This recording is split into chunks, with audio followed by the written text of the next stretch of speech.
What's up guys, this is Austin with Hot Rod Heaven. I'm here with Reggie today to talk to him a little bit about his car. So Reggie, tell me what we got going on here. It's a 1964 Fairlane. I've always wanted one. I like the body style. I've had hot rods back in the day, but I just wanted to build me a hot rod, and I wanted a 64 Fairlane, and I looked long and hard for it, and everybody said, why don't you just build a Mustang? I said, well, everybody can get a Mustang. I want a Fairlane. So we kept looking, and we finally found this car in North Georgia, and we went up and picked it up and brought it back. And of course it needed to be restored, and you know, I thought long and hard about it before I did it, because I could have restored it as an original. That's not an original. This is not a Thunderbolt. They're post cars. This is not a post car. My fiance said, why don't you just buy a car? It'd be a lot easier. So no, I want to build a car the way I want it built. So that's what I got here. It's a car that I built. She helped me a lot with it. Had very little outside help other than maybe just a local guy in the neighborhood. Hubert Gay come wired it for me, and I had someone down here locally do the interior for me, but everything else I did myself. This wasn't the original color, it was a blue color, right? It was like, I call it a bluish green color. I don't even know the name for that, but this was a color per code for this year model of car. This is called Wimbledon White. I sprayed it on the engine bay, which Don come help me do, and I liked the way it turned out, and I wanted the whole car that color. I stripped it all the way down to the bare metal, and I just wanted to get rid of all the rust, and I bought new rubber, and I mean, it was a complete restore, you know? Yeah. Everything on it. That's awesome, and that's cool that you did it by yourself for the most part, and you did it here, correct? In this shop right here, yes sir. Let's pop the hood. Tell me what we're looking at here, Reggie. This is an early style 302 block, roller block they call it, or whatever, 50 block. Came with a roller cam from the factory. They're thin, but they will live if you treat them right and tune them right. I don't have any power adders on here like turbos or nitrous. Yeah. I took it to a friend of mine, had all the machine work done on it. I bought me a set of Edelbrock head, Performer 400s. Those weren't preferably the heads I was going to put on it originally, but I somewhat got a deal on them with the rockers and the screw-in studs and guide plates. I put a set of flat top forged pistons in it. I bought me a rotating assembly, but I've done some add-ons to make it like I wanted it. And I got a hydraulic roller camshaft in it that was custom ground by a friend of mine that worked at Reed. Right now I got a 850 quick fuel carburetor on there, but I got a Holley 935 CFM that a friend of mine that worked at Reed Cams that built carburetors for them, custom built that carburetor for this motor. I got a Parker funnel web intake on it. It's got scat rods and crankshaft, and it's internally balanced. How many cubic inches is it? This is a 347 cubic inch motor. You said this wasn't the original motor in the car, correct? It came originally with a 260, which I still have 260 emblems, but when I bought the car from the guy, that motor had wore out, and he put a 289 in it. Okay. And when I bought it, it wasn't running, but I'm sure I could have got it running. But it was in a garage for like over 30 years. It was garage kept. Okay, wow. What are the exhausts that you have on this? Well, I got a set of ceramic coated headers on here. I got 3-inch exhaust that I put on there. I custom built them myself with a 3-inch Pro XS boiler stainless steel mufflers on it. Okay, yeah, and this thing sounds good, man. I do like the sound of this. It's very throaty, especially when you get on the gas. It's really nice. What about the transmission that you have in this? I have bought a 4R70 W transmission. I had it built, and I bought a US shift controller box, and I got all that programs it. So you can go in there and alter your shifting patterns or your programs on that. What kind of power are you making on I've never dynoed it, but it's probably, I feel sure it's making 500 horsepower. Okay. Honest 500 horsepower or more, and it's naturally aspirated. Yeah, that's I don't have no power adders on it. So what kind of wheels do we have on the fronts and the back here? They're billet specialties. I got 7s on the front and 10s on the back. Okay, yeah. With a 4-inch offset. Okay, yeah, I really like these wheels. I think they really set the car off, honestly. Yeah. I really do. What about the tires? What are the size tires you got? They're a 7-inch tire. I don't really actually know the size of those on the front. I bought them at a local tire shop just to get the car put together and get it fitted. They actually turned out really nice. The back tires are 275 60/15s, and they're almost 28-inch tires tall. Okay.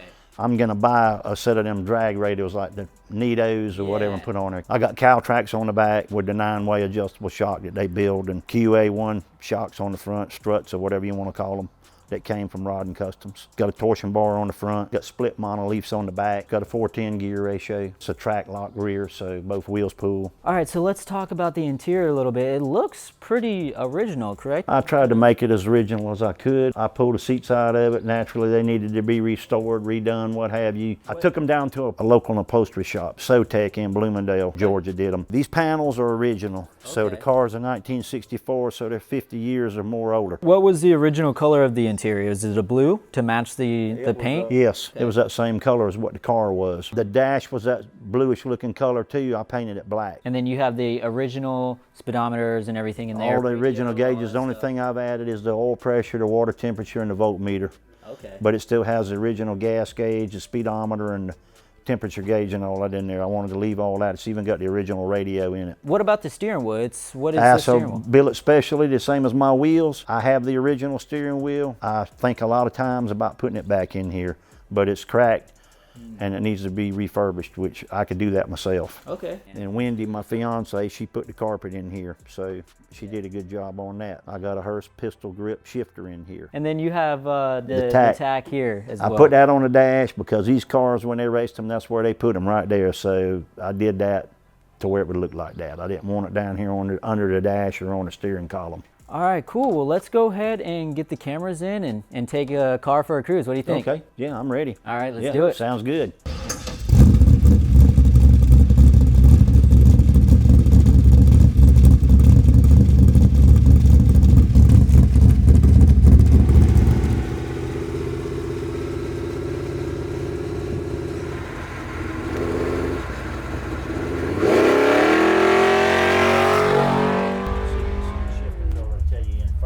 yeah.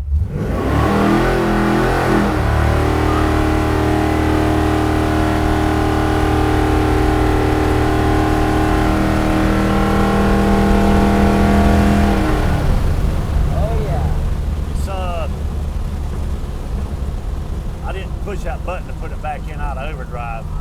So it's kind of in overdrive right there for a while. And that was just taking off in drive instead of manually shifting it. Still, that was awesome, man. I love getting sideways like that. It's so fun.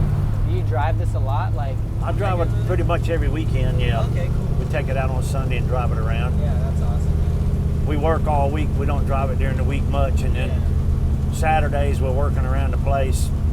And Sundays we'll take it out. We'll go to the IGA up in Guyton or just take it out and cruise with it, you know. For sure. And we went over to the show today, but I got to get away from all my work sometime. Yeah, of course. Nothing better than getting away from work and driving in something. That's right. That's what I built it for. And I used to race go-karts almost 30 years, and then I raced dirt late models about 3 years. And that was so much work that I just wanted to build me something that I could spend money on it when I had it or work on it when I had the time, you know. So this is the end result. I've always kind of wanted a 64 Fairlane. It was a dream car, kind of. The camshaft I got in here is pretty big for the street. It is drivable if you know how to drive it. I could have done the lobe centers on it a little different to where it just kind of jerks a little bit when you slow it down. It didn't do it when I had my manual transmission in here, but I could go back and change the lobe centers on the cam and make it drive a little smoother, but you can bump it in neutral or whatever. But it's a hot rod, so I mean. What does this usually rev out to before it shifts? Like 6,800. Okay. I can program it with this shift control box down here to do whatever. You can put 3 programs in there at one time.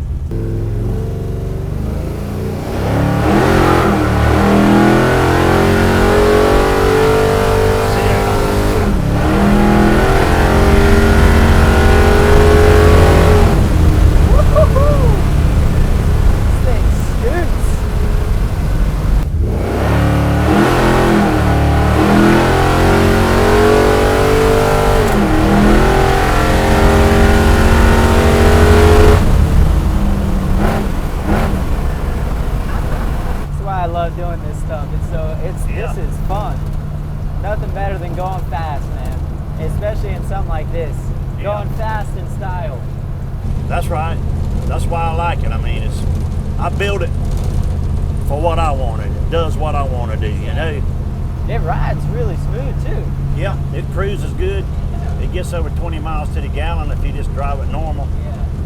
Which is, I'm sure it's a little hard, you know, you want to, if it was me driving, I'd be getting on the gas all the I time. can go out and, you know, cruise on the interstate if I want it at 70 or 75, and it ain't really turning up a lot of RPMs.